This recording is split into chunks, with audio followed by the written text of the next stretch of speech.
Yuk boleh nih untuk teman-teman di sini. Untuk teman-teman di sini boleh yuk dimasuk-masuki dulu aja nih live-nya kita ya. Kita live kedua ya hari ini ya. Iya. Hari ini live kedua nih. Miring kayaknya deh mau lu. Halo, ada kakak Dini, ada kakak Hestu Dwi. Halo, selamat sore. Salam kenal nih buat kakak dia sini yang belum pernah melihat aku ya. Salam kenal kakak. Oke, boleh nih buat kakak dia sini. Oh, udah kok. Boleh nggak filternya? Halo, ada Dokter Febian udah join ya. Halo, selamat sore dokter. Filter di mana Ada sih, kakak cuy? Isti, ada kakak Fiona. Selamat sore, selamat bergabung. Boleh buat kakak-kakak di sini, yuk buat teman-teman di sini dimasuk-masukin dulu aja sayangku yuk, supaya bisa nih ya. Karena untuk hari ini kita akan membahas seputar 3K gitu ya. Jadi boleh banget untuk kakak di sini, boleh sore. Halo dokter nih. Ada kakak Dini. Halo kakak, selamat sore. Boleh, halo. Semangat kakak, terima kasih kakak Ulia. Boleh banget yuk. Untuk kakak dia sini dimasuk-masuki dulu aja. Karena sebentar lagi kita akan ada live ya sayang ya. Sebentar lagi kita akan ada live nih ya buat kakak-kakak di sini. Jadi boleh banget untuk dimasuk-masuki dulu. Berubah nggak filternya? Ini bagus nggak? Ya, terlalu berlebihan. Giginya merah. Udah nggak apa-apa kali.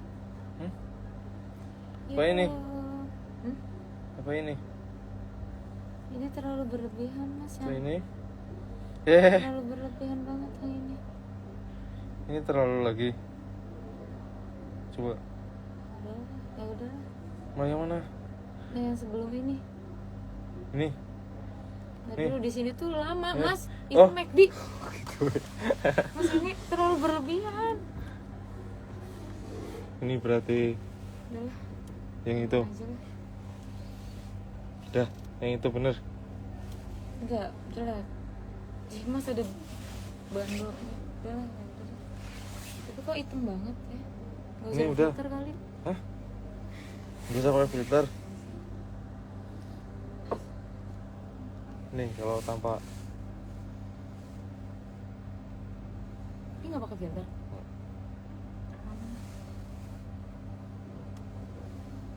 Ih, pakai filter ya? enggak. Oh ya udah. Ya udah deh. Udah gini aja. Oke deh. Ya udah deh. Apa? Yuk. Nah, yuk dimasuk-masuki dulu aja yuk teman-teman yuk. Untuk hari ini, sore hari ini boleh yuk untuk dimasuki dulu teman-teman live-nya aku. Yuk, boleh sayang. Sayang kan jadi. Boleh yuk untuk kakak-kakak di sini. Karena untuk hari ini kita akan live nih ya. Kita akan live dan akan ngobrol-ngobrol mengenai bahaya nggak sih gitu ya membiarkan kebas dan juga kesemutan gitu. Jadi boleh banget untuk kakak-kakak di sini yang mungkin mempunyai pengalaman-pengalaman gitu ya, pengalaman mungkin sering mengalami kesemutan atau mungkin juga mengalami yang namanya kebas-kebas gitu. Boleh banget untuk kakak di sini, untuk teman-teman di sini ya, untuk teman-teman di sini bisa banget. Bisa untuk kakak di sini ya, bisa banget untuk kakak di sini. Kalau ada giveaway-nya pasti rame kan. Ini gimana kan? Iya pasti rame banget nih kalau ada giveaway-nya nih ya. Nanti kita ada kuis kok kakak ya. Nanti di akhir live kita akan ada kuis. Jadi boleh banget buat kakak di sini nih ya, yang ingin mendapatkan rupiah ya e-wallet, boleh banget untuk dimasuk-masukin nih live-nya aku ya, live-nya Waji. Boleh sayang jadinya, boleh banget kakakku.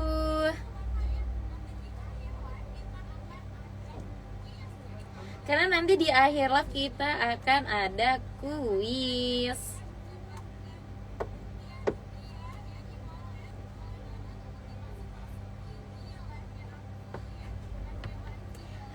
ada Kakak Tesya di sini. Selamat sore, selamat bergabung Kakak Tesya. Boleh banget buat kakak di sini buat masuki dulu aja karena nanti sebentar lagi kita akan ngobrol-ngobrol nih ya. Sebentar lagi kita akan ngobrol-ngobrol. Jadi boleh untuk kakak di sini mungkin yang mempunyai keluhan atau mungkin juga yang mempunyai pertanyaan-pertanyaan boleh untuk langsung aja ditanya-tanyakan di ini ya sayang ya, boleh untuk langsung aja ditanya-tanyakan di kolom komentar seperti itu kakak, karena nanti kita akan ada bincang-bincang bersama Dokter Febrian. Jadi boleh banget buat kakak-kakak di sini ya, untuk kakak-kakak di sini boleh dimasuki dulu aja dan menyimak nih obrolan kita nanti, karena nanti di akhir live kita akan mengadakan kuis ya. Karena nanti di akhir live kita akan mengadakan kuis. Jadi boleh banget untuk kakak di sini menyimak obrolan kita sampai akhir gitu. Jadi siapa yang ingin mendapatkan e-wallet boleh sayang ya, boleh buat kakak di sini dimasuki dulu aja.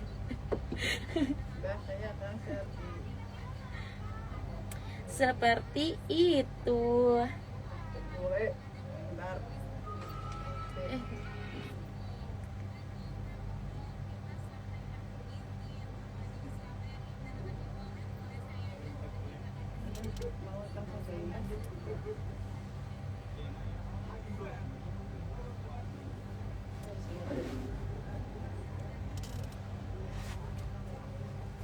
Pulpen tadi udah aku ambil ya?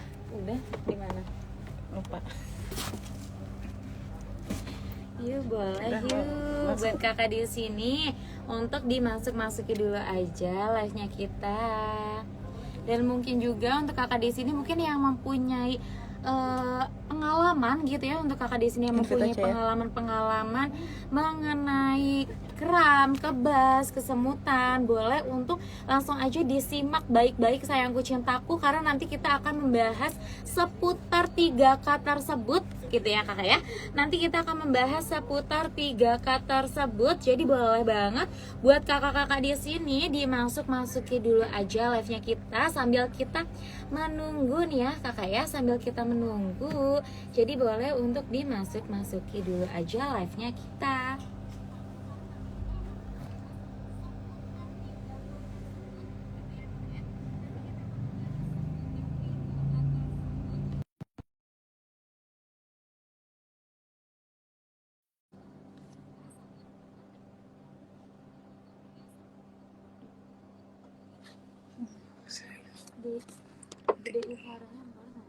Ini. Kan nggak bisa ke save ya?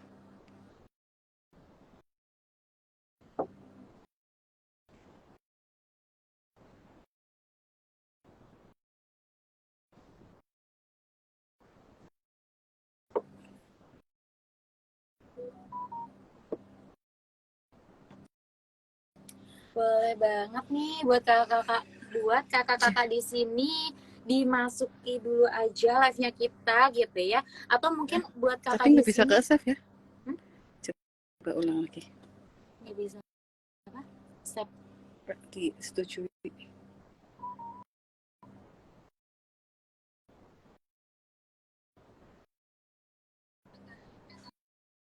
Delay ya.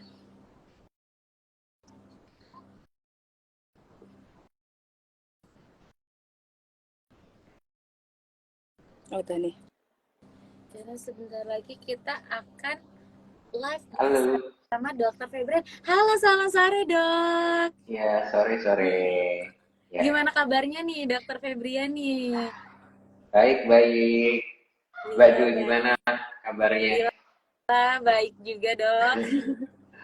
Ini bertemu kembali nih ya bersama Iya. Dokter Febrian di sini. Kita untuk hari ini, di sore hari ini kita akan berbincang-bincang nih ya dok ya, mengenai apa sih bahayanya gitu ya apabila kita itu mempunyai 3K gitu, kebas, kram, kesemutan gitu. Jadi mungkin buat teman-teman di sini ya, buat teman-teman di sini mungkin yang nanti mempunyai pertanyaan-pertanyaan seputar kram, kebas ataupun kesemutan, boleh untuk langsung aja ke kolom komentar seperti itu.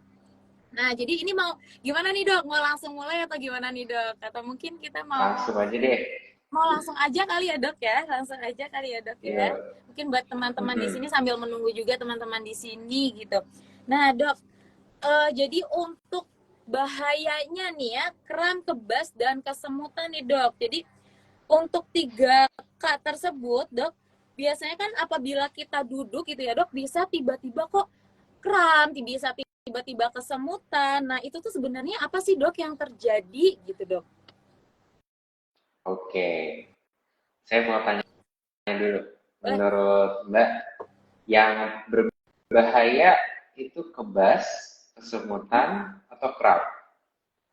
Wah, kalau menurut aku pribadi kayaknya di kram ya dok ya.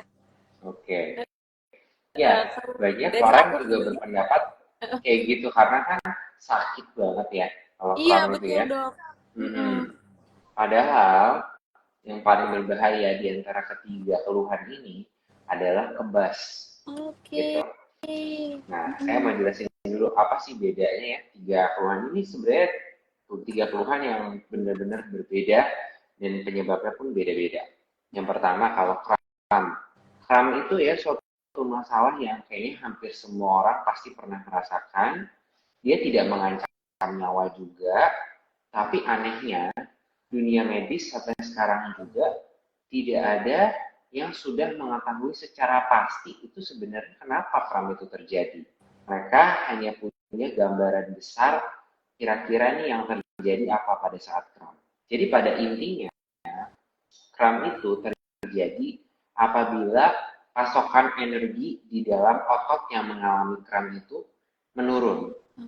Jadi kalau misalnya dia energinya menurun, termasuk berarti kandungan gula di dalam ototnya itu menurun, maka ototnya itu nggak bisa rileks, maka terjadilah kram dan menimbulkan nyeri. Nah, apa yang mengakibatkan si energinya itu turun di dalam otot? Banyak banget, mulai dari sekedar misalnya kurang stretching gitu ya, sebelum tidur misalkan seringnya pas tidur tuh ya, jadi kurang stretching sebelum tidur, kebanyakan menggunakan ototnya misalnya habis jalan jauh sepanjang hari gitu ya, atau yang berhubungan dengan elektrolit misalnya kekurangan kalsium atau magnesium gitu. Kalau kalsium kita tahu mungkin banyak di susu ya, kalau magnesium itu dia ada di beberapa buah-buahan dan sayur-sayuran seperti alpukat, kacang-kacangan, sayuran hijau. Nah, itu dia banyak mengandung magnesium. Nah, bisa juga pada penyakit yang lebih serius, misalnya pada gangguan ginjal atau gangguan saraf atau diabetes juga bisa menjadi faktor risiko terjadinya kram. Jadi dia bukan satu gejala yang disebabkan oleh satu hal, tapi dia hanyalah merupakan kumpulan dari gejala. Gitu. Jadi kalau misalnya ada kram, sebenarnya asalkan itu nggak terlalu mengganggu dan nggak terlalu sering, it's okay, banyakin aja stretching, penuhi nutrisi yang cukup. Tapi kalau misalnya kramnya terlalu sering berulang, itu baru dikonsulkan ke dokter. Ini ada apa takutnya? Ada penyakit lain yang sebenarnya kram itu hanya salah satu gejalanya saja gitu. Itu kram ya. Terus yang kedua, kesemutan. Kesemutan juga hampir semua orang nih kayaknya udah pernah juga ya. Misalnya kita duduk terlalu lama atau kita, kalau saya suka banget tuh kaki saya naikin gitu ya ke salah satu kaki lainnya. Nah itu kadang suka kesemutan juga. Memang penyebab utamanya adalah biasanya kalau ada saraf tertekan terlalu lama, itu dia bisa menimbulkan kesemutan.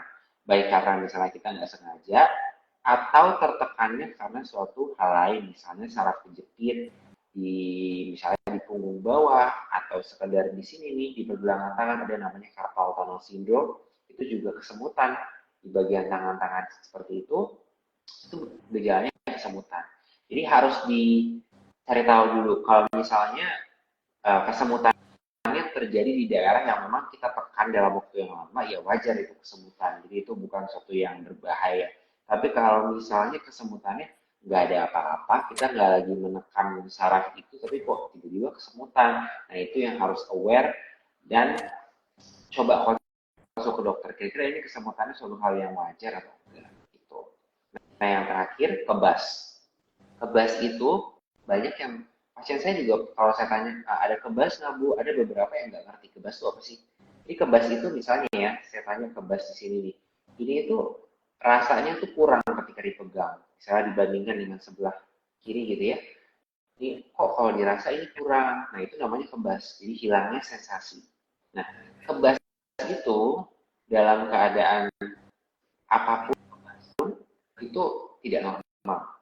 Jadi kalau ada kebas, apalagi yang menetap ya, itu bukan bukan kesebutan ya, kebas gitu, memang menetap, kok ini baal rasanya gitu, itu tidak normal. Pasti ada sesuatu yang terjadi di sarafnya, antara itu kejepit atau radang atau apapun, pasti ada sesuatu yang terjadi hubungannya dengan saraf. Nah kalau ada kebas, itu pastikan konsul ke dokter karena bisa jadi itu merupakan bagian dari suatu penyakit. Kayak gitu. Oke. Berarti dari tiga K tersebut justru bahkan dikebas ya dok ya, yang paling Iya, bahaya gitu ya. betul. Oke. Meskipun kram paling sakit. Iya, karena kan Iya. kalau dari aku pribadi gitu dok, pemikirannya karena memang kram ini kan paling sakit gitu ya dok ya. Jadi wah kayaknya Hmm, bahaya nih kalau kram nih gitu. Karena kalau betul. kebas itu justru dia yang tidak merasakan sensasi sama sekali gitu ya dok ya. Iya, antara sama sekali atau misalnya kurang sebagian, 50%, Oh iya. 20% gitu. Oke. Nah, jadi dok, faktor apa aja sih dok yang bisa mempengaruhi tubuh kita sehingga bisa mengalami yang namanya ada kebas dan juga kesemutan gitu dok? Oke. Kalau misalnya kesemutan dulu deh ya. Kesemutan Ya. itu kalau misalnya tangan kita misalnya siku ketekan terlalu lama itu bisa kesemutan. Kemudian bagian tungkai bawah kalau tertekan terlalu lama misalnya pada saat duduk bersila itu juga bisa kesemutan. Itu yang normal ya. Tapi kalau misalnya kesemutan karena saraf kejepit itu dia sifatnya biasanya tanpa ada penekanan apapun, ya kok tiba-tiba kesemutan dan sifatnya menetap. Kalau kesemutan yang biasa kita rasakan kan, aduh kesemutan nih itu nanti 5 menit kemudian hilang. Gitu kan. Kalau dia menetap itu satu yang harus kita uh, khawatirkan gitu. Kalau misalnya kebas, kebas itu pasti ada gangguan pada saraf. Nah, gangguan pada sarafnya bisa macam-macam, bisa dia kejepit, atau bisa juga dia radang, atau dia injury, atau dia cedera. Misalnya pada orang yang kecelakaan gitu ya, itu bisa ada cedera di tulang belakang, dia menekan saraf, sarafnya luka sehingga dia hilang sensoriknya. Gitu. Apapun kondisinya pasti ada berhubungan dengan saraf. Maka kebas itu wajib banget dikonsulkan pada dokter. Gitu. Oke. Jadi kalau untuk kebas sendiri itu dia lebih ke berhubungan dengan sarafnya gitu ya dok ya? Betul, betul. Oke. Jadi seperti itu. Nah, jadi dok untuk melakukan banyak aktivitas nih, dengan kita melakukan banyak aktivitas berarti kita lebih mudah nih dengan merasakan kebas ataupun kesemutan gitu ya dok ya? Dengan kita Hmm, melakukan adanya banyak aktivitas gitu dok? tidak selalu sebenarnya. Oke. Kalau aktivitasnya banyak dalam arti seharian duduk gitu ya, atau statis di satu tempat, ya itu biasanya kesemutan lebih mudah. Kalau kebas enggak, kebas itu pasti ada satu satu kondisi lain, bukan karena aktivitas. Tapi kalau aktivitas kita justru banyak berjalan, banyak bergerak, biasanya akan jarang kesemutan. Malah yang bisa muncul kram tadi, gitu. Jadi kalau banyak aktivitas dalam arti bergerak, biasanya jarang kesemutan karena kan ototnya Bergerak. terus-menerus bergerak ya, gitu ya, dan dia tidak akan menekan saraf dalam waktu yang lama gitu. Jadi makanya jarang orang kesemutan akibat aktivitas. Biasanya kan yang kita rasakan pegel-pegel atau kram gitu. Jadi justru kalau kalau dari aku pribadi gitu ya dok ya, kadang kalau misalkan kita duduk terus ya justru kalau kita berdiam diri tuh tiba-tiba kesemutan gitu, tiba-tiba jadi kayak Ya. merasa kebas gitu ya dok ya. Hmm. Nah kalau kayak gitu, nah jadi untuk kebas dan kesemutan ini tuh dari keduanya ini mempunyai kaitan dengan peredaran darah tidak dok? Oke, ya, good question. Jadi sebenarnya ada kaitannya. Kenapa seseorang bisa kesemutan atau kebas? Itu selain karena penekanan langsung dari luar, dia juga sebenarnya karena pasokan darah yang kan si saraf itu kan butuh nutrisi ya. Nutrisinya itu asalnya dari darah. Nah, kalau pasokan darahnya itu kurang, nanti bisa dia mengalami kebas atau kesemutan. Tapi biasanya akan kesemutan dulu. Gitu. Tapi kalau pasokan darahnya udah kurang dalam waktu yang terlalu lama, dia bisa jadi kebas. Gitu. Makanya tadi ada saya bilang juga, contohnya diabetes. Itu dia faktor risiko kesemutan. Kenapa? Karena diabetes itu kan dia bikin plak-plak di pembuluh darah karena gulanya tinggi. Nah, plak-plak pembuluh darah itu mengurangi pasokan darah ke saraf-saraf, terutama saraf-saraf kecil. Kalau saraf besar enggak, biasanya saraf kecil, makanya biasanya di ujung-ujung. Bukan kan jarang ya orang kesemutan di sini gitu. Di bahu gitu kan jarang ya. Biasanya kan di ujung-ujung, di kaki atau di tangan. Gitu. Ini udah mulai ada yang nanya nih. Iya, Udah sampai. jadi sambil kita jawabin pertanyaan aja ya Boleh, dok ya boleh. di komentar-komentar nih. Ada Boleh. yang tanya dok nih dari kakak Zulfa. Kalau kesemutan di pinggang sampai kaki setiap bangun tidur pagi itu apakah dibilang syaraf kejepit dok? Katanya. Oke. Ya. Jadi kesemutan yang ini kan berarti luas ya dari pinggang sampai kaki itu memang jarang akibat suatu apa ya, ibaratnya seperti kondisi normal itu jarang. Ya, kalau memang yang Ibu Zulfa ini rasakan memang benar dari pinggang sampai ke kaki, apalagi kalau ada sedikit nyeri gitu ya, itu saya bilang ada kemungkinan, belum pasti ya, tapi ada kemungkinan itu memang iya saraf kejepit karena penjalarannya memang dari pinggang sampai ke kaki. Tapi untuk bisa memastikan itu iya atau tidak, itu ada beberapa tes, ada serangkaian tes yang harus dilakukan oleh dokter dan juga beberapa pertanyaan yang akan ditanyakan lebih lanjut untuk memastikan kalau perlu nanti di MRI. Oleh karena itu saya sarankan Ibu Zulfa ini kalau memang benar, apalagi sudah lama keluhannya, konsul dulu deh ke dokter untuk dipastikan apakah benar itu saraf kejepit atau bukan, karena memang ini gejalanya ada ke arah saraf kejepit. Jadi masih belum bisa dipastikan juga gitu ya dok? Belum, Harus iya. memang Ya, kalau kayak itu gitu harus dikonsultasikan terlebih dahulu gitu ya dok ya? ya, Langsung betul. dikonsultasikan secara langsung gitu ya dok? Betul. Oke. Jadi boleh buat kakak di sini nih, buat teman-teman di sini mungkin yang mau bertanya-tanya gitu ya, buat teman-teman boleh untuk langsung aja ditanyakan. Ada yang tanya lagi nih dok nih, ada dari kakak Westi. Dok, ada nggak kandungan tertentu pada makanan yang bisa menyebabkan kebas? Oh, pertanyaannya unik ya. Seolah-olah ini Ibu Westi ini pernah makan sesuatu dan dia kebas habis itu. Iya, sebenarnya sih hampir nggak ada ya, kecuali makanan biasanya gini, kecuali makanan yang sangat pedas gitu, kan dia menyebabkan rasa terbakar pada mulut, itu kadang sesaat bisa menimbulkan rasa kebas pada mulut gitu, atau min yang terlalu kuat itu juga seperti itu.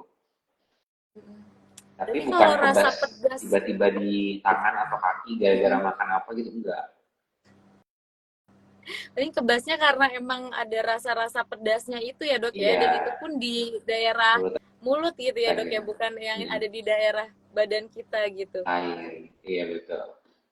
Oke, nih kalau saraf kejepit itu biasanya karena apa sih dok, dan pencegahannya apakah harus ke dokter ya? Oke. Saraf kejepit itu faktornya banyak Bu. Seiring berjalannya waktu banyak yang bilang juga ada faktor genetik ya, ada orang-orang tertentu yang meskipun berat badannya normal gitu ya, aktivitas juga cukup baik, bisa juga kena saraf kejepit, jadi ada peran genetik. Tapi kan peran genetik itu nggak bisa kita apa-apain ya, jadi itu bukan salah satu faktor yang bisa kita cegah. Nah yang bisa kita cegah itu lebih ke lifestyle. Pertama berat badan. Kalau misalnya berat Macet ya?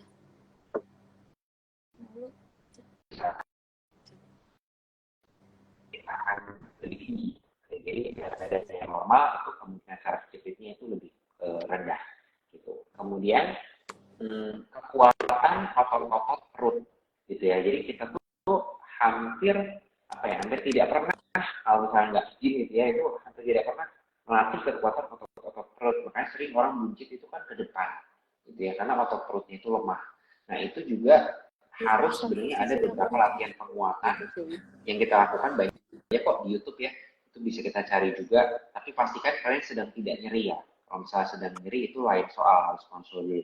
Kalau sedang tidak nyeri, cek deh di YouTube banyak latihan otot-otot perut dan punggung bawah gitu ya. Kalau bahasa Inggrisnya itu nanti ada bisa disebut core muscle strengthening. Jadi muscle core itu yang di bagian perut bawah sini gitu. Nah kemudian yang terakhir adalah postur saat kita melakukan aktivitas. Jadi banyak orang yang memang kena saraf kejepit itu setelah melakukan suatu gerakan yang salah. Misalnya dia mengangkat barang berat tapi dalam posisi duduk. Kan harusnya itu kan jongkok dulu. Ya kan? Dia paksain posisi nunduk, kemudian angkat barang berat. Nah, itu jadi saraf kejepit gitu. Jadi postur-postur seperti itu yang harus dibenerin. Begitu juga pada saat duduk ya. Pada saat duduk itu jangan biasanya slouching duduk begini gitu ya. Nah, itu juga salah satu faktor tuh jadinya bisa saraf kejepit kalau dilakukan dalam waktu yang sangat lama. Misalnya setiap hari duduk terus berapa jam. Gitu. Seperti itu. Tapi dok kalau saraf kejepit sendiri itu emang apakah kambuh-kambuhan ya dok ya kalau untuk saraf kejepit itu? Oke. Saraf kejepit itu memang kemungkinan kambuh nyerinya itu tinggi ya. Itu karena kan ya selama sarafnya masih kejepit, ya dia akan bisa meradang dan menyebabkan nyeri. Jadi fun fact ya, saraf kejepit itu nyerinya bukan hanya karena penekanannya aja, tapi karena peradangan akibat si kejepitnya itu. Nah, peradangannya itu yang bikin nyeri gitu. Nah, itu bisa timbul kapanpun. Tapi salah satu cara mencegahnya itu tadi dengan menjaga postur sama menguatkan otot-otot perut dan punggung bawah gitu sehingga dia kemungkinan kambuhnya itu lebih rendah. Tapi ini kita bicara kalau saraf kejepit ringan ya. Kalau dia saraf kejepitnya udah sedang menuju berat, apalagi sampai susah jalan, baiknya konsul dulu deh ke dokter. Karena ada kemungkinan pada kasus-kasus tersebut perlu pertimbangan operasi gitu. Itu juga harus dievaluasi dan bagi kami dokter pun tidak mudah untuk memutuskan itu, gitu ya. Jadi untuk pasien nggak usah pusing, konsul aja dulu. Nanti akan dipastikan apakah ini bisa coba di rumah dulu exercise atau memang ada perlu pertimbangan ke dokter bedah tulang atau bedah saraf. Gitu. Tapi kalau untuk awalan nih dok nih dari untuk pertama kita punya saraf kejepit dan kita pijat gitu. Karena biasanya kalau orang-orang tuh kita punya saraf kejepit terus dipijat. Itu kira-kira gimana ya dok ya? Oke. Saraf kejepit ya. Namanya saraf. Ya. Kalau pijat, yang dipijat otot. Ya kan? Udah jelas tidak menyelesaikan masalah. Tapi kenapa sih? Dok, tapi kalau dipijat enakan dok gitu. Itu kan pertanyaannya. Iya betul ya, dok. Nah, kenapa? Karena kalau kita pijat seseorang, itu tubuh kita akan mengeluarkan suatu hormon namanya endorfin. Endorfin ini akan memberikan rasa senang pada tubuh dan juga sebagai anti nyeri alami. Gitu. Otomatis karena dia seperti kayak minum obat anti nyeri tapi sebenarnya itu dari pijitan gitu. Ya otomatis nyerinya akan berkurang. Tapi itu tidak akan permanen, dia akan timbul lagi karena sebenarnya kan penyebab utamanya tidak terselesaikan, ya kan? Nah, maka kalau untuk benar-benar kasus saraf kejepit itu nggak ada cara lain sebenarnya kalau mau tidak berulang gitu ya harus ada exercise baik di darat maupun kalau sekarang yang lebih ideal sebenarnya di air, di pool, gitu ya. Exercise itu akan sangat membantu mengurangi radang di sekitar sarafnya sehingga dia tidak berulang. Sedangkan kalau terapi itu sebenarnya fungsinya untuk pada awal-awal mengurangi nyeri dan radang yang akut gitu yang baru saja terjadi. Itu memang kita akan terapi pasiennya supaya dia tidak terlalu nyeri. Tapi kalau untuk kedepannya tidak ada cara lain, harus exercise. Memang harus dilalui proses yang panjang itu gitu. Nah untuk exercise-nya sendiri itu bagaimana ya dok ya? Untuk pencegahan. Untuk pencegahan. Kalau exercise-nya itu saya nggak bisa ngomong secara terlalu detail ya, karena tiap pasien itu kan beda-beda. Tapi prinsipnya gini, kalau misalnya ada beberapa jenis saraf kejepit ya. Kalau saraf kejepitnya karena diskus atau bantalan antar sendinya itu yang bergeser, exercise-nya itu nggak boleh terlalu banyak gerakan yang membungkuk seperti ini, gitu. Sedangkan kalau misalnya dia kejepitnya pada saat keluar dari tulang belakang, namanya radikulopati, ya, itu justru yang tidak boleh, yang ke belakang seperti ini, gitu. Jadi amannya memang gerakan-gerakan yang tidak banyak ke depan maupun ke belakang. Ada triknya bagaimana caranya tidak terlalu banyak bergerak, tapi ototnya itu kerja keras itu ada, gitu. Nah itu konsultan dulu ke dokter karena itu penting banget. Kalau salah gerakan malah efeknya nanti malah makin sakit, gitu. Oke. Berarti Gitu. kalau kayak gitu prefer untuk langsung saja dikonsultasikan gitu ya dok ya, daripada Betul. nanti menambah keparahan gitu ya dok ya. Oke. Betul. Oke, jadi seperti itu. Oke, tadi mengenai saraf kejepit ya dok ya. Kita balik lagi kali ya dok ya ke tema kita, ke kebas dan kesemutan gitu. Ya. Oke, jadi untuk kebas dan kesemutan sendiri ini ya dok, untuk anak-anak apakah kebas dan kesemutan bisa terjadi dok? Dan untuk Bisa aja. apabila terjadi dampaknya ini apa dok? Kalau boleh. Oke, jawaban saya sama kayak tadi. Bisa aja anak itu mengalami kesemutan, bisa banget. Kalau misalnya dia dalam posisi yang lama, sarafnya ketekan, ya wajar dia kesemutan. Dan itu bukan sesuatu yang harus kita khawatirkan. Lagi-lagi, yang harus diperhatikan atau kita aware adalah apabila kesemutan itu terjadi tanpa suatu sebab. Jadi misalnya anaknya lagi jalan-jalan biasa gitu ya, terus ngeluh ke mamanya, mah kok aku ini kesemutan terus gitu kan ya, dan nggak hilang-hilang. Nah itu yang bahaya, takutnya dia mengindikasikan suatu penyakit lain gitu. Karena kesemutan biasanya adalah gejala awal dari penyakit saraf, gejala awal ya. Jadi dia suatu warning. Jadi kalau gejalanya itu menetap, nah itu konsultasi. Kesemutan yang habis duduk lama, habis itu misalnya 5 menit kemudian kesemutannya hilang, itu nggak usah khawatir ya, normal. Berarti memang untuk kebas dan kesemutan itu sebenarnya memang bisa dialami oleh siapa saja gitu ya dok ya, dari kecil hingga lansia pun bisa mengalami yang namanya kebas dan juga kesemutan gitu ya dok ya. Oke, jadi gitu. Ini ada yang tanya lagi dok di komentar, dok normal nggak kalau seseorang yang sering banget mengalami kesemutan, dan normalnya sebanyak berapa kali dok dalam seminggu atau sebulan? Oke. Tidak ada patokan normalnya itu berapa kali, tapi kalau terlalu sering ya kemungkinannya dua, antara memang sering banget posisinya itu menekan saraf, jadi dia ada berada dalam posisi yang menekan saraf, misalnya terutama orang-orang yang misalnya sering duduk di lantai ya, itu sering kesemutan di bagian kakinya. Nah itu solusinya ya benerin, jangan duduk di lantai gitu ya, gitu. Tapi bukan sesuatu yang abnormal. Tapi kalau misalnya dia terjadinya terlalu sering, berulang-ulang tanpa adanya suatu posisi yang bertahan lama gitu ya, berulang-ulang terus tanpa ada penekanan, nah itu yang nggak normal. Jadi kalau misalnya seperti itu, udah dikaji misalnya, oh saya nggak ada kok posisi yang duduk lama atau terlalu lama berdiri, nggak ada, tapi kok tetap kesemutan ya, nah itu baru yang tidak normal. Jadi bukan dari jumlah berapa kalinya gitu. Meskipun cuma 2 kali kesemutannya, tapi kalau dia munculnya tiba-tiba dan menetap, itu udah nggak normal gitu. Jadi tidak ada batasan waktu untuk tahu kapan ada ininya, keparahannya gitu ya dok ya? Betul, iya. Oke, seperti itu. Nah untuk mengenai kebas dan kesemutan dok, untuk dampak yang paling berbahaya dari kebas dan kesemutan itu apa aja dok? Oke, yang paling berbahaya ya, kasus yang berbahaya itu kan contohnya adalah saraf kejepit ya.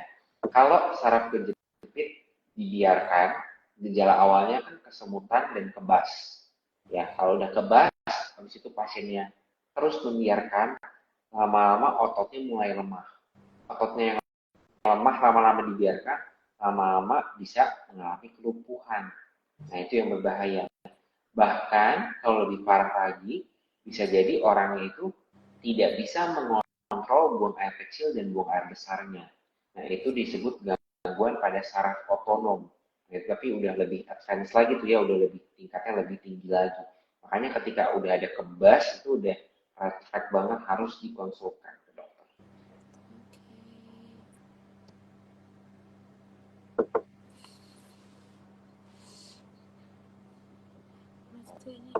Macam enggak kok.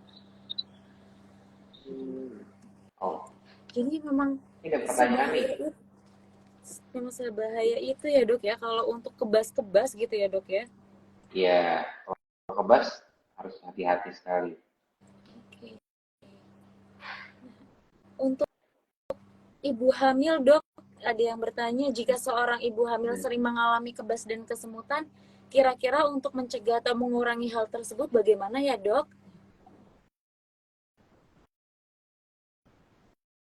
Sekali pada ibu hamil itu sering banget terjadi kesemutan atau bahkan saraf kejepit misalnya di tangan sini ya, atau ada otot di sini juga radang, itu sering pada ibu hamil.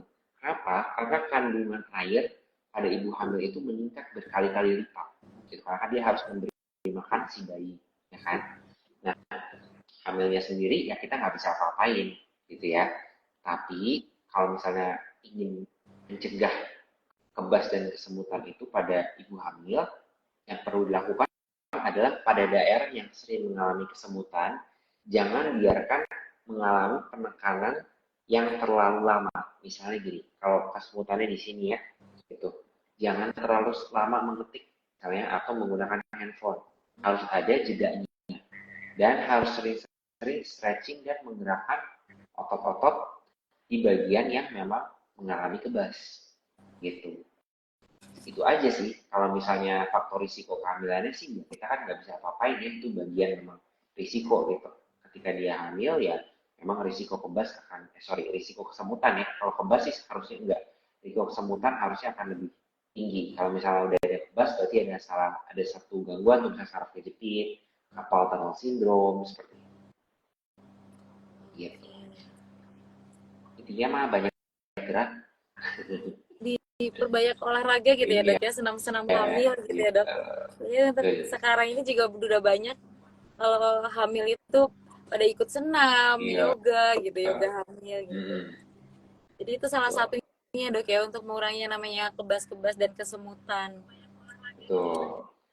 Oke. Ada juga dok yang tanya kalau kebas tuh boleh diobatin atau dioles pakai minyak atau minum obat dok? Oke.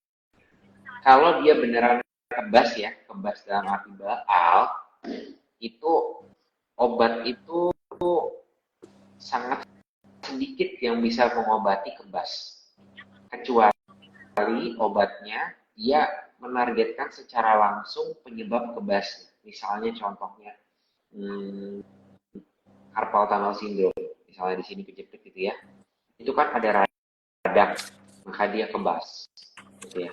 Kita bisa berikan obat antihistaropatik seperti gabapentin dan juga sometimes diberikan steroid untuk mengurangi peradangannya. Itu bisa. Gitu. Tapi itu bukan yang utama. Yang utama itu cari tahu dulu kenapa dia bisa kebas. Gitu. Jadi jangan berpikir, oh ini ada kebas di sini nih, ya udah oles aja nih di sini gitu. Jangan.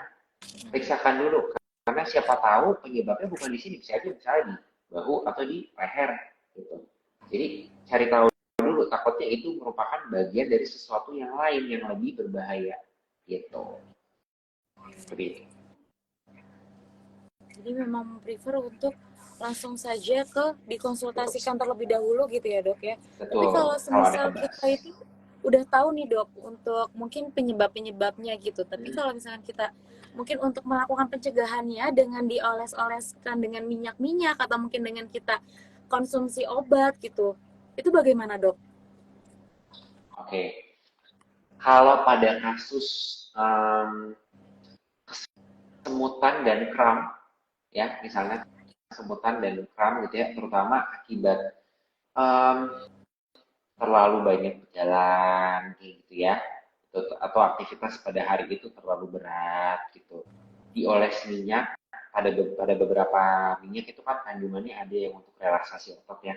Nah itu boleh, itu intinya ya untuk meredakan dulu lah gitu ya, kita memperingatkan gejalanya, membuat lebih nyaman, itu boleh.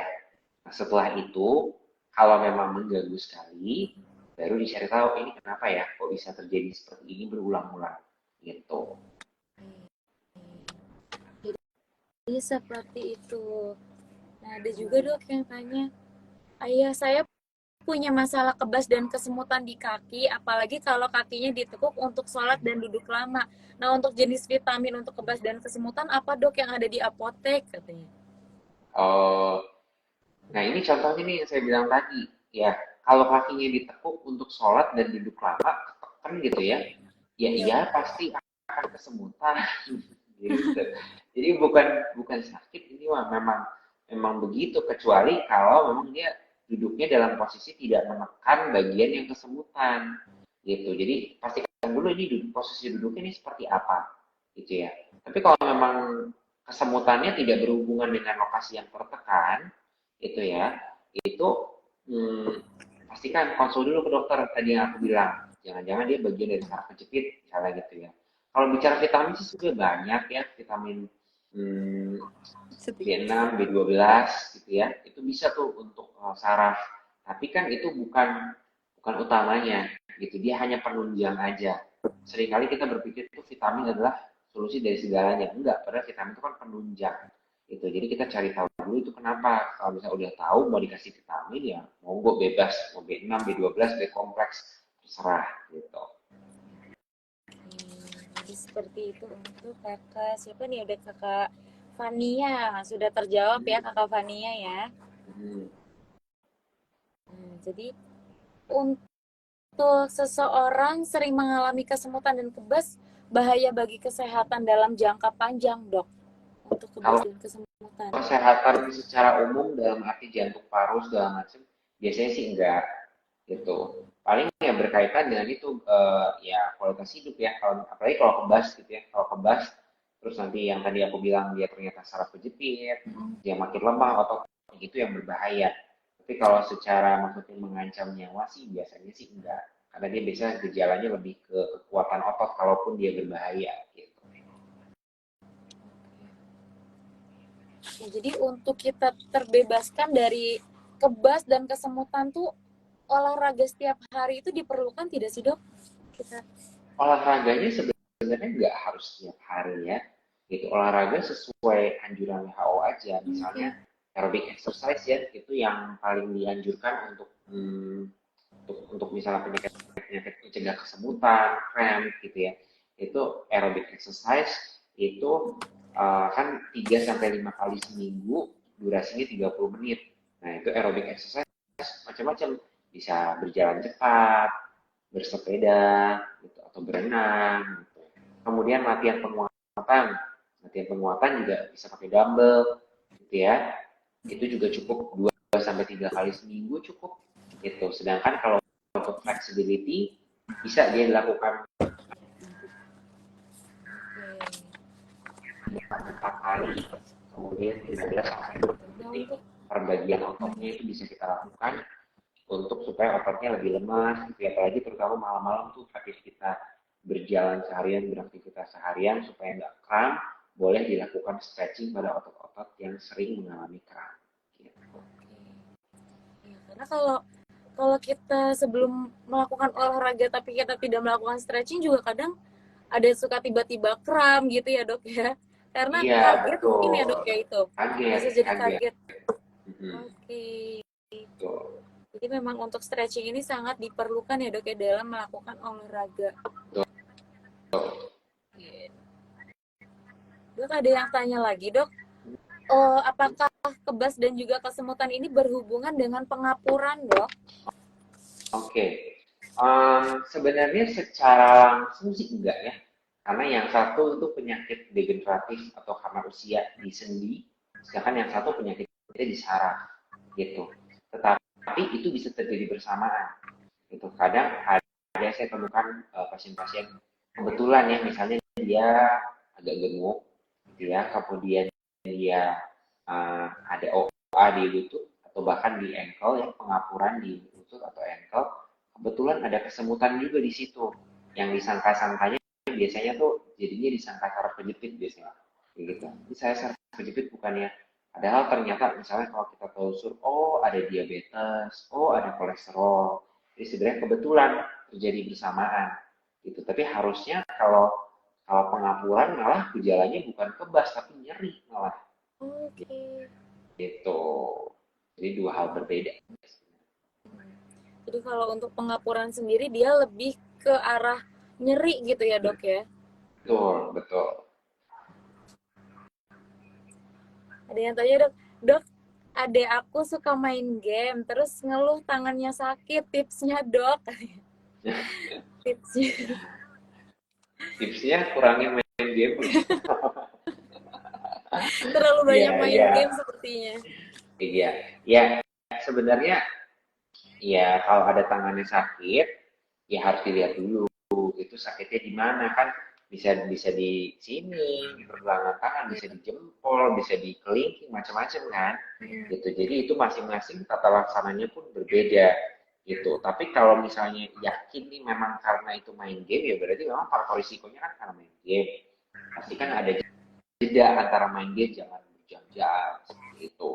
Kalau memang mengganggu sekali sampai bikin sakit, ya konsulkan dulu ke dokter, nanti siapa tahu dia butuh terapi pada bagian-bagian tertentu yang menjadi sumber nyeri pada tangannya. Oke. Bahkan bukan hanya main game saja ya dok ya, kita pegang HP aja tuh kalau kelamaan juga pasti pegelnya tuh di daerah sini ya dok ya, kalau Betul, sakit-sakitnya gitu. iya, betul banget. Nah, kalau apakah jika tidak segera ditangani bisa memicu stroke dini dok katanya? Waduh, Ya, pertanyaannya berat banget ya. terlalu berat ya kayak sepertinya. Oke, gini, kalau kesemutan dan kram enggak, ya enggak berhubungan dengan stroke ini. Tapi kalau stroke eh, itu bukan beberapa, sebagian jenis stroke ada yang gejalanya baal. Tapi biasanya baalnya itu bukan cuma di satu area. Misalnya kalau ini kan baal di sini doang gitu ya. Ini baalnya setengah tubuh biasanya, gitu. Jadi ada banyak area meliputi setengah tubuh. Nah itu harus curiga itu jangan-jangan ada stroke.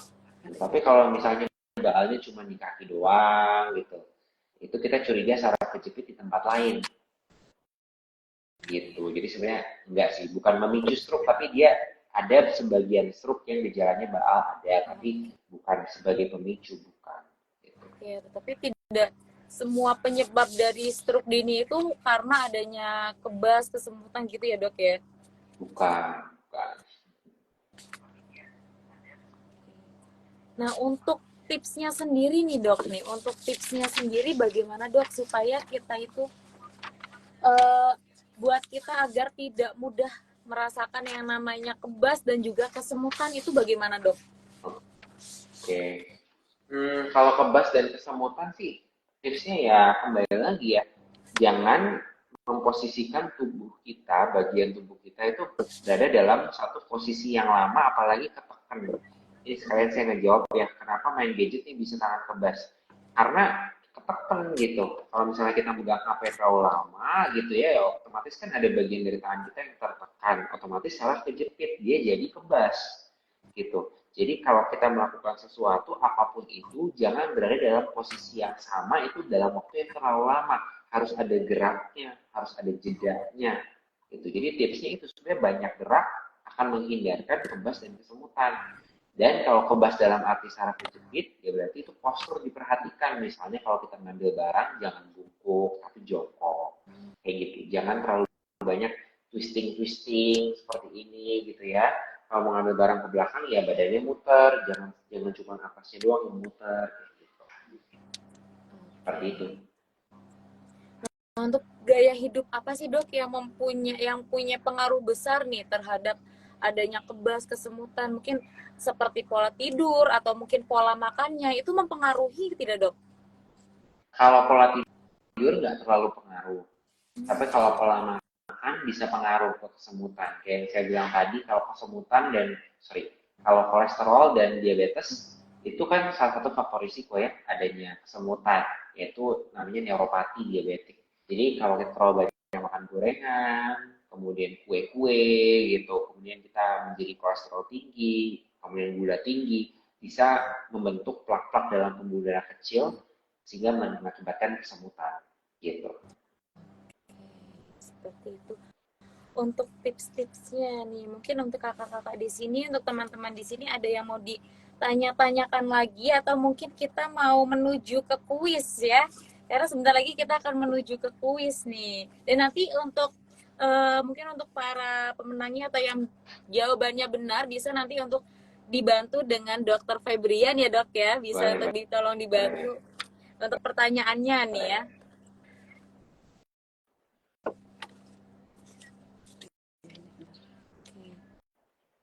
Jadi untuk pertanyaannya nih buat teman-teman di sini, untuk pertanyaan yang pertama, olahraga untuk pencegahan kebas atau kesemutan yaitu ada exercise aerobik. Nah, baiknya berapa kali nih dalam seminggu? Coba untuk teman-teman di sini, monggo dijawab. Nanti akan dinilai nih oleh Dokter Febrian ya. Jadi boleh lari untuk berapa kali dalam seminggu nih Kakak Ahsan? Nah, itu udah ada yang bener tuh. Ada yang benar. Oke. Spons Jadi kuning. 3 sampai 5 kali seminggu katanya, 4 sampai 5 kali. Nah, jadi yang benar yang mana nih, Dokter Febrian nih? Yang benar, selamat kepada spons kuning. Spons kuning. Terima kasih sih, selamat. Entah siapa itu. Untuk kakak spons kuning nih ya. 3 sampai 5 kali seminggu ya dok ya, berarti untuk olahraga baiknya itu di setiap 3 sampai 5 kali dalam seminggu. Nah untuk yang masih belum menjawab nih ya, yang masih belum bisa menjawab dengan benar atau mungkin tadi ketinggalan, boleh nih kita ada satu pertanyaan lagi. Saat duduk lama, kenapa bisa tiba-tiba kesemutan? Nah ayo jawabannya apa nih buat teman-teman di sini? Buat teman-teman di sini boleh dijawab yuk. Saat duduk lama kenapa bisa tiba-tiba kesemutan? Komentarku masuk nggak Kak? Masuk kok. Karena kolesterol, karena kurang gerak, kurang melakukan peregangan. Nah, yuk dijawabin dulu nanti sama Dokter Febrian akan dinilai nih siapa yang benar ya. Oke. Gimana nih dok nih? Apakah sudah mendapatkan pemenangnya dok? Iya, ada. Oke. Sebenarnya ya, yang paling cepat itu tadi namanya siapa? Sebenarnya yang paling cepat itu tadi ada Tiasan ya. Cuman kan dia jawab karena saraf kita terjepit, gitu ya. Betul, memang itu. Tetapi saraf terjepit itu kan konotasinya misalnya seperti di punggung bawah gitu ya. Itu kan saraf terjepit gitu. Yang dimaksud dalam kesemutan di sini itu sebenarnya lebih kepada bukan yang terjepit seperti itu, tapi yang tertekan ototnya, sarafnya dalam waktu lama sehingga dia mengakibatkan kesemutan gitu. Jadi yang kata-katanya lebih cantik, lebih tepat ya, lebih bagus itu adalah si ini, namaku Fania. Oke, untuk kakak namaku Fania, selamat. Jadi itu dia untuk dua pemenangnya ya, ada kakak namaku Fania dan ada kakak spons kuning. Terima kasih sudah mengikuti kuis kita dan selamat. Nanti untuk buat para pemenang nanti bisa untuk langsung DM ke waji_id ya kakak ya. Nah, karena waktu kita sepertinya sudah di penghujung nih ya dok ya. Waktu kita sudah di penghujung. Mungkin ada yang mau dokter sampaikan nih untuk teman-teman di sini. Mungkin untuk tips-tipsnya atau mungkin untuk apa yang ingin dokter sampaikan gitu mengenai 3K tadi, dok. Oke. Kalau boleh dirangkum sih sebenarnya di antara kebas, kram, dan kesemutan, saya ingatkan sekali lagi, yang berbahaya itu kebas. Ya, kebas itu baal. Nah, kalau ada itu, keluhan itu apapun alasannya, itu harus dikonsulkan. Apalagi yang menetap gitu ya, bukan cuma 5 menit, tapi misalnya setiap, wah sepanjang hari itu kebas, baal, itu harus dikonsulkan karena kemungkinan ada gangguan saraf. Nah, untuk mencegah ketiganya, kembali lagi pada banyak gerak, exercise gitu. Itu adalah salah satu kunci untuk mencegah berbagai gangguan saraf, dan juga perhatikan postur baik pada saat duduk, pada saat bungkuk gitu ya, pada saat mengambil barang. Nah, itu semua harus diperhatikan. Nah, saya tahu memang banyak sekali variasi gejala untuk kebas, kram, dan kesemutan ini. Oleh karena itu, kalau misalnya memang masih ada pertanyaan-pertanyaan yang belum terjawab, nanti feel free aja untuk direct message saya juga boleh, ntar akan saya jawab. Oke, dokter. Oke, jadi itu dia. Nanti mungkin untuk teman-teman yang tadi masih belum terjawabkan pertanyaan-pertanyaannya, Ya. bisa untuk nanti langsung aja DM gitu ya dok ya, ke dokter Ya. Febrian, seperti itu. Oke dokter, kalau seperti itu terima kasih banyak dokter ya sudah mau bergabung lagi nih dengan kita, dengan tim Waji. Iya. Terima kasih sekali Itu dokter juga Waji Febrian. sudah mengundang. Iya, semoga besok kita bisa ketemu lagi ya dokter ya di lain waktu. Amin. Ya, Oke ya. dokter, Oke. kalau kayak gitu bisa untuk dokter dipersilakan untuk terima kasih dokter, sehat selalu dokter. Dari semua. Dok. Oke teman-teman, jadi itu dia ya untuk teman-teman di sini mungkin tadi sudah tahu nih ya bagaimana sih untuk bahayanya, apa sih bahayanya dari ketiga K tersebut ya, ada kram, kebas, dan juga kesemutan. Nah jadi boleh untuk mungkin kakak-kakak di sini, untuk teman-teman di sini yang mungkin tadi pertanyaan-pertanyaan yang masih belum bisa terjawabkan oleh kita, mungkin karena memang chatnya itu hilang-hilangan gitu, boleh nanti untuk langsung saja DM ke Dokter Febrian gitu, karena kata beliau kan tadi untuk feel free aja DM ke beliau gitu ya teman-teman di sini. Jadi untuk teman-teman di sini juga buat kakak Spons Kuning dan kakak namaku Fania, selama sudah memenangkan kuis ini, nanti untuk hadiahnya untuk e-walletnya bisa langsung saja DM ke waji_id kakak ya, bisa nanti untuk langsung saja ke DM ke waji_id. Oke, jadi gimana nih? Mungkin ada yang mau bertanya-tanya lagi, atau mungkin kita sepertinya akhiri saja sampai di sini ya, sampai bertemu nanti ya bulan depan ya kakak ya, teman-teman di sini ya.